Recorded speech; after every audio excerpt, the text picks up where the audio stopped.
Good morning to all of you. Actually, I guess it's afternoon now as I'm doing this. I'm Gary Ryan here with you for the Fed League Flash for Monday, March 27th. And first thing we're going to do is recap the game yesterday. Danbury hosted the Delaware Thunder, and the Hat Tricks came out with a 3-2 win, which the most important impact of that is that the Hat Tricks have now clinched the top seed in the Empire Division playoffs. So guaranteed they are finishing the year in first place. And Binghamton cannot catch them now. So, all right, Delaware actually took a one-goal lead twice in this game. They had goals from Daniel Malushkin and Marquise Grant-Mentis. Danbury kept coming back. Ends up that Lucas DeBenede gets the game-winning goal at the 1842 mark of the third period. So kind of a last-minute goal there, but 66 total shots for Danbury, and Spencer Kozlowski stopped 63 of them. He came out in the short end, but what a performance by Spencer Kozlowski. And, everybody was pretty worried once Trevor Martin got called up to the SPHL. How is Delaware going to keep the puck out of the net? Kozlowski's been doing a really great job. So, the other highlight of the game was big fight between old Ice Wars nemesis Daniel Amesbury and Corey Allen. They ended up squaring off, and in my opinion, Amesbury gets the decision. But definitely fired up the crowd. Fired up Amesbury too. He was celebrating like he just won a championship there. All right, so Danbury is now 111 points, which is tops at the moment in the Fed, and like I said, they are definitely going to be finishing out the year in first in the Empire Division. Only other thing of note as far as what went on is this last weekend, Carolina, of course, traveled to Elmira to play a pair, and Peter Panicek had gotten a game misconduct on Friday night and ended up being suspended for 2 games.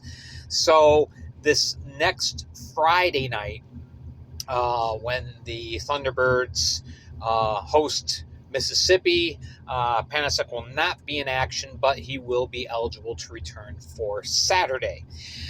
All right, so that's all that I have as far as what has happened. So we're going to do something a little fun, a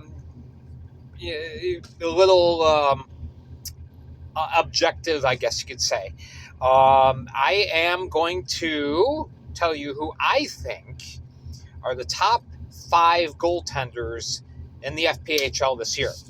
Now, again, not objective, subjective. This is my opinion.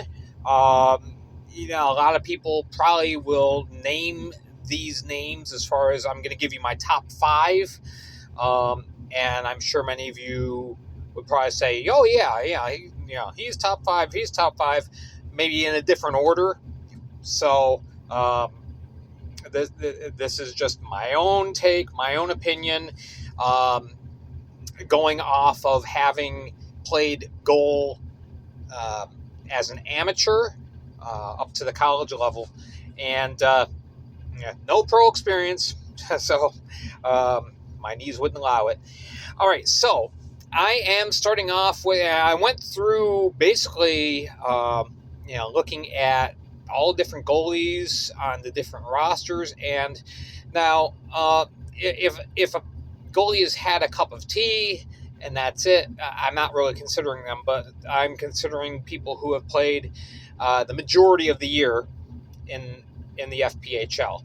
Now, Number 5 currently is not in the Fed. He is currently up at the SPHL level. But I really think that he has proven himself very well to be one of the best goalies in the Fed. That would be Trevor Martin. Played for 34 games with the Delaware Thunder, now with the Macon Mayhem. And even though Macon, poor guy, he's gone from a last place team to a last place team. But he's played very well, has a 4-4 record with Macon. And I mean, Macon is way in last in the SPHL, but he's kept them in contests. So one of the things that brought him to mind is just his competitive nature. He stood on his head so many times. As you know, Delaware surrenders a ton of shots, as can be testified by last night's game, giving up 66 shots to Danbury. And Trevor, in 33 contests, ended up third in saves with 1040 total saves. His numbers weren't that great, but again, he had been playing with Delaware all year. Delaware has 6 wins on the year, and Martin got 4 of them. So he's my number 5. Number 4, I would put Trevor Babin in from the Motor City Rockers. He leads the league currently in saves. He's made 1174. He has a .915 save percentage, 3.16 goals against average. Very good. Obviously, last year he did his paces with Delaware Thunder. And again, especially towards the end of the year, Delaware actually got pretty competitive the end of the 21-22 season. And Babin was a lot of the reason why. Delaware, they struggle to find scorers, and they struggle to find good defensemen, but they always find good goalies. And Trevor Babin was and still is one of them, obviously in a much better situation now in Fraser, Michigan. Trevor Babin, of course, 87 penalty minutes this year. That's like 62 minutes more than anybody else as far as goalies in the Fed. But Babin's my number 4. Number 3, and the only reason why I have him at 3, because just going on his optics and on his numbers, his numbers are fantastic. But he's got a smaller sample size than the other goalies on this list, and so that's the only reason why I have him at number 3. But I choose Brendan Colgan from the Columbus River Dragons for that. Of course, the number that really stands out is 7 shutouts in the Fed. That's incredible. When Brandon is on, he is on. And he really doesn't have many bad nights. I've watched all these different goalies a lot this year, and from what I have seen, I've only found Colgan to have what I would consider 2 subpar games. He's got a 2.27 goals against. That leads the league. The 7 shutouts leads the league. The .920 save percentage leads the league. So, I mean, he's number 1 in all the numbers. And I really feel that he's got a bright future ahead of him, whether it's more time in the FPHL, or maybe he moves up to the SPHL, or possibly even to the East Coast. Right now, the sky is the limit for Brendan Colgan. I mean, this guy's so good that Columbus traded away Bailey McBurney. So, all right, and he's number 3. My number 2, and I've talked to a couple other goalies. They kind of give me flack about this, but in my opinion, I think he's probably overall the most consistent goalie in the Fed. That's Mario Cavalier from the Carolina Thunderbirds.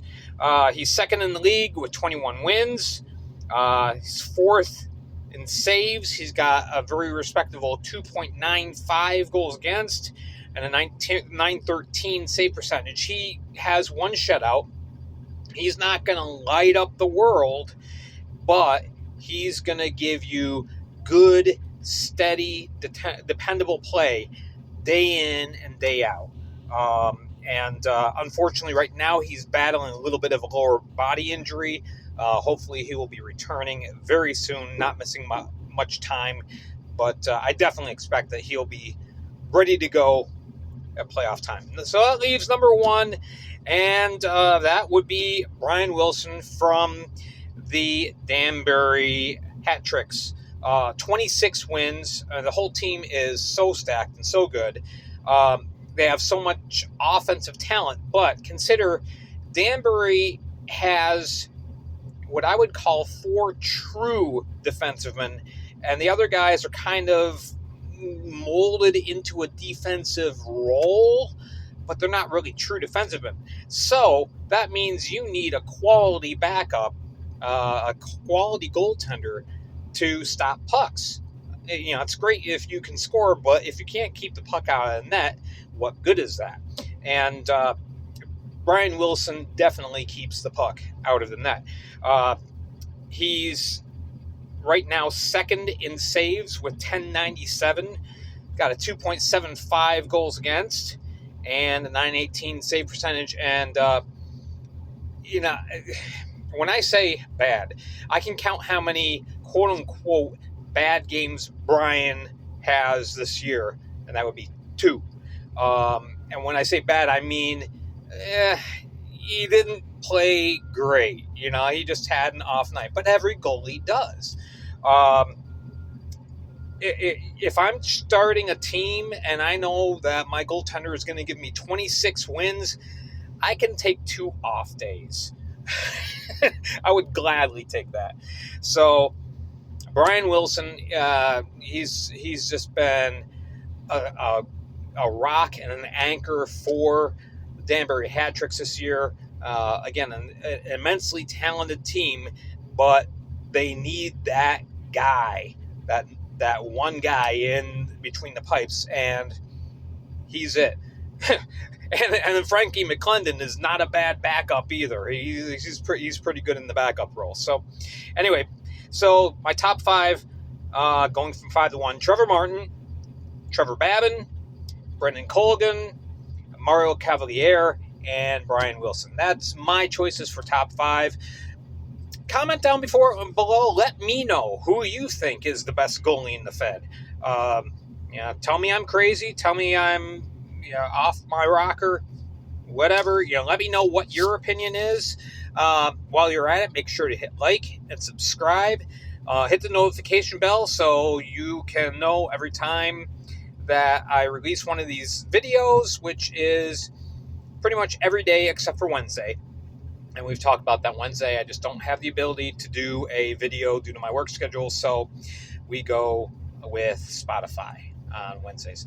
All right, well, thank you again so much for watching, for all your support, for your viewership. Thank you to all of you who have subscribed. And I am Gary Ryan again for the Fed League Flash. We will catch you again tomorrow. Have a great day.